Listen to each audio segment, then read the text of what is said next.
In the name of Allah, the most merciful and the most beneficent. Assalamu alaikum. आज हम class 8 mathematics का topic operation on sets discuss करेंगे। Operation on sets में आज हम commutative law of union देखेंगे। Commutative law of union हमें क्या कहता है? Let A and B are two sets. हम ए और बी दो सेट्स ले लेते हैं। Then A union B is equal to B union A, जैसा कि नाम से जाहिर होता है यूनियन। यूनियन का क्या मतलब होता है? इकट्ठा करना, इकट्ठे करके लिखना। ए और बी के तमाम एलिमेंट्स, अगर ए और बी दो सेट्स हैं उनका यूनियन फाइंड करेंगे तो ए और बी के तमाम एलिमेंट्स को इकट्ठा करके लिख देंगे without any repetition. It will always be equal to B union A. ये हमारे पास कम्यूटेटिव लॉ ऑफ यूनियन है। A union B equals to B union A, और इसको कहा जाता है commutative property of union for two sets.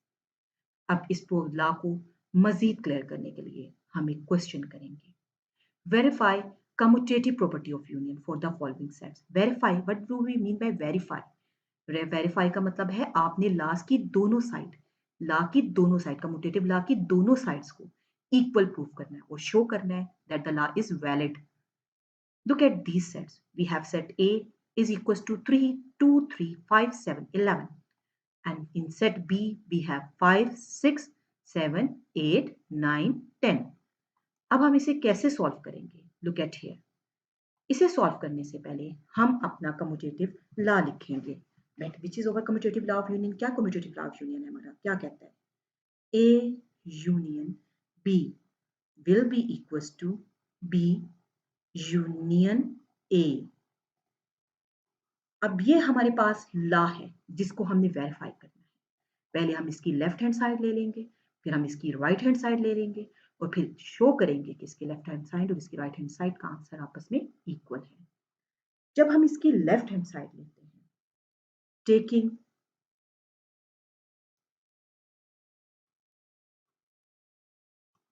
left hand side. What is our left hand side? A union B. जब आप A union B ले रहे हैं तो जैसा कि पहले A दिया हुआ है, आपने पहले A सेट लिखना है, which is 2, 3, 5, 7, 11.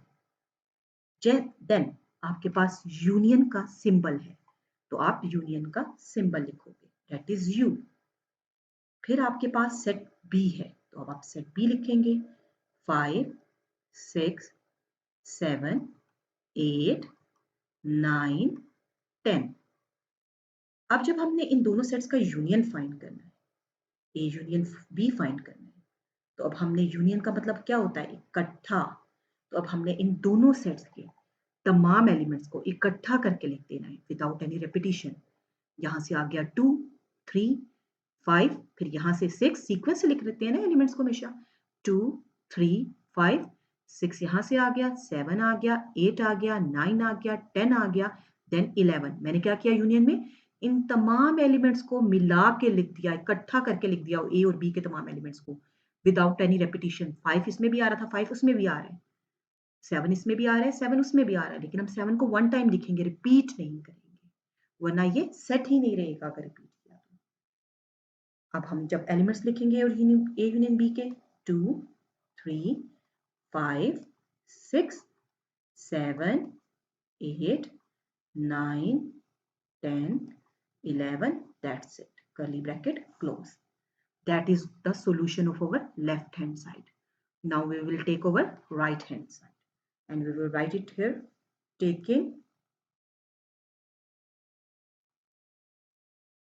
right hand side. What is our right hand side over there? B union A. B union A का मतलब क्या है? पहले आप अपना B सेट लिखेंगे। A यूनियन B था तो पहले A सेट लिखा, फिर यूनियन का निशान और फिर B सेट लिखा था। पहले A सेट, यूनियन, फिर B सेट। अब B यूनियन A है तो पहले B सेट, ये याद रखना है हमेशा। B यूनियन A का मतलब है पहले B सेट। अगर आप पहले A लिख देंगे तो that is consider wrong. B union A का मतलब है पहले B सेट लिखिए। 5, 6, 7, 8, 9, 10, curly bracket close, symbol of union. Then आप A सेट लिखेंगे, 2, 3, 5, 7, 11. और जब आप इसका यूनियन फाइंड करेंगे, what will be it's union? Union क्या होगा इसका? इन दोनों सेट्स के एलिमेंट को मिला के लिख देना। तो अब हम दोनों के सेट के एलिमेंट्स को जब मिला के लिखेंगे विदाउट एनी रेपिटेशन, तो हमारे पास क्या सेट बनेगा? पहले वाले सेट में से आ गया 5 जो उसमें भी आ रहा है, लेकिन हम क्या करेंगे? पहले 5 को लिखेंगे? नो, हम एलिमेंट्स को ऑर्डर के लिहाज से लिखते हैं। तो उस सेट में आपके पास सेकंड वाले सेट में नजर आ रहा है आपको 2 3, तो पहले आप 2 3 लिखेंगे, सीक्वेंस में लिखते हैं, ऑर्डर्ड फॉर्म में लिखते हैं हमेशा सेट को। 2 3 5, अब आ गया फर्स्ट सेट में से 6 7 8 9 10 11, दैट्स इट। अब compare the answer of left hand side and right hand side. Aren't they same? क्या ये सेम नहीं है? 2 3 5 6 7 8 9 10 11, 2 3 5 6 7 8 9 10 11. Yes, they have the same answers. जब A union B, B union A के equal आ गया, you will write hence verified. We have verified it. What have you verified? We have verified that A union B is equals to B union A. Left hand side is equals to right hand side. Got it? इसी तरह अब हम move करते हैं commutative law of intersection की तरफ। Intersection, जैसे union का मतलब होता है इकट्ठे करके लिखना, इंटरसेक्शन का मतलब क्या होता है? इंटरसेक्ट, इंटरसेक्ट का मतलब क्या होता है? मिलना, मिलना।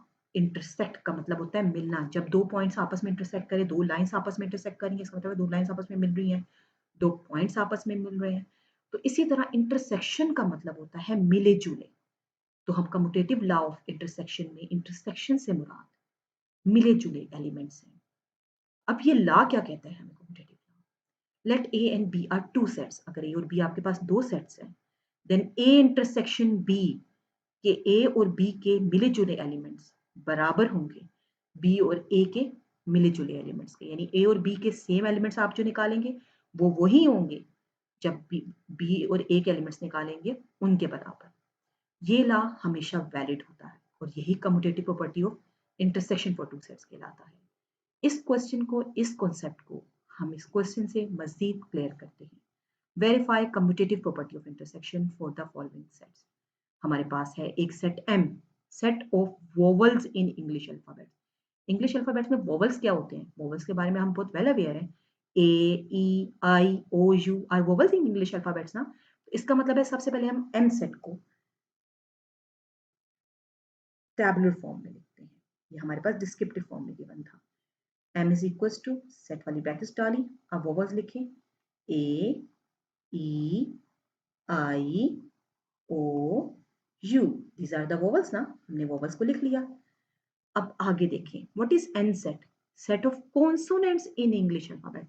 अब ये कॉन्सोनेंट्स क्या होते हैं? कॉन्सोनेंट्स के बारे में भी आपने पढ़ा होगा इंग्लिश में। कॉन्सोनेंट्स होते हैं अदर देन वोवल्स, वोवल्स को छोड़कर बाकी जितने भी अल्फाबेट्स रह जाते हैं एबीसी में, वो कॉन्सोनेंट्स कहलाते हैं। चलिए अब एबीसी पढ़ना शुरू करें। अब हम एबीसी देखते हैं। एबीसी में हमारे पास पहला अल्फाबेट होता है ए, लेकिन ए तो वोवल है, इसका मतलब है कॉन्सोनेंट्स नहीं है। फिर आ जाएगा बी, जी बी वोवल नहीं है तो बी कॉन्स्टेंट हुआ। सी, डी, ई हमारे पास क्या है? वोवल है, तो वो कॉन्स्टेंट नहीं हुआ। F, G, H, I is again vowel, it is not constant. J, K, L, M, N, O is vowel ना, so that's why O is not constant. P, Q, R, S, T, U is vowel, U is not constant, that's why. V, W, X, Y, Z, ये हमारे पास हो गया consonants का set. अब हमने इन दोनों का इंटरसेक्शन फाइंड करना है और commutative law of intersection verify करना है। तो सबसे पहले आप कम्यूटेटिव लॉ ऑफ इंटरसेक्शन लिखेंगे। What will it state? Commutative law of intersection क्या बन जाएगा जब दो सेट्स M और N है? M intersection N must be equal to n intersection m. Taking left hand side, जैसा कि हमने पिछले प्रीवियस क्वेश्चन में लिया था, taking left hand side.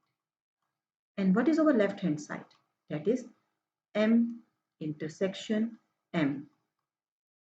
m intersection n जब आप फाइंड करेंगे तो पहले m सेट है तो पहले आपने m सेट लिखना है, फिर ये इंटरसेक्शन का सिंबल क्या होता है? बेसिकली उल्टा u जिसे कहते हैं, उसे यूनियन के लिए u और u को उल्टा कर दें तो इंटरसेक्शन का सिंबल उल्टा u. अब आपने पहले लिखना है m सेट, तो आपके पास क्या है? a e i o u symbol of intersection. फिर आपने लिखना है अपना n set, b c d f g h j k l m n up to x y z. दोनों सेट्स आपके पास एक्सपैंडेड फॉर्म में ऊपर प्रेजेंट हैं. क्या आपको m और n में कोई चीज कॉमन नजर आ रही है? कोई एलिमेंट एक जैसा नजर आ रहा है? क्या इस सेट में a है तो क्या उस सेट में a प्रेजेंट है? No. e no, i no, o no, u no. दोनों सेट आपस में डिस्टिंक्ट है, डिफरेंट है एक दूसरे से. उन दोनों में एक भी मिलता जुलता एलिमेंट नहीं है. आप इन दोनों सेट्स को कंपेयर करें, क्या इन दोनों सेट्स में कुछ कॉमन नजर आ रहा है? Nothing is common. कोई भी एलिमेंट मिलता जुलता नहीं है. जब कोई भी एलिमेंट मिलता जुलता ना हो तो इंटरसेक्शन के सेट का आंसर क्या आएगा? It will be empty set. क्यों? क्योंकि इसमें कोई भी एलिमेंट कॉमन नहीं है. एम्प्टी सेट और फाई. अब हम इसकी राइट हैंड साइड ले लेंगे ताकि हम अपना लॉ वेरीफाई कर सकें. We will write taking right hand side. And what is your right hand side? N intersection M. We will first write over n set, that is B C D. n का है तो पता है ना, पहले n ही लिखना है. F G H up to X Y Z. Symbol of intersection. Then M set A E I O U. जी. अब हम चेक करेंगे क्या n और m सेट में हमारे पास कोई एलिमेंट मिलता जुलता है. जब हमारे पास जहाँ पे एक्सपेंडेड फॉर्म में n और m सेट लिखे हुए हैं, इन दोनों को कंपेयर करें, क्या इनका कोई एलिमेंट मिलता जुलता है? Is there any element common in between these two sets? इन दोनों में एक सिंगल एलिमेंट भी मिलता जुलता नहीं है. जब कोई एलिमेंट मिलता जुलता ना हो तो क्या आता है हमारे पास आंसर? हमारे पास सेट आता है having no element, that is our empty set या फाई. हेंस हमारे पास क्या आ गया? Therefore m intersection n is equals to n intersection m. दोनों के आंसर फाई आ रहे हैं empty set. Left hand side is equals to right hand side. Hence verified. हमने ये वेरीफाई कर दिया है कि m intersection n हो या n intersection m, दोनों साइड्स आपस में इक्वल आएंगी.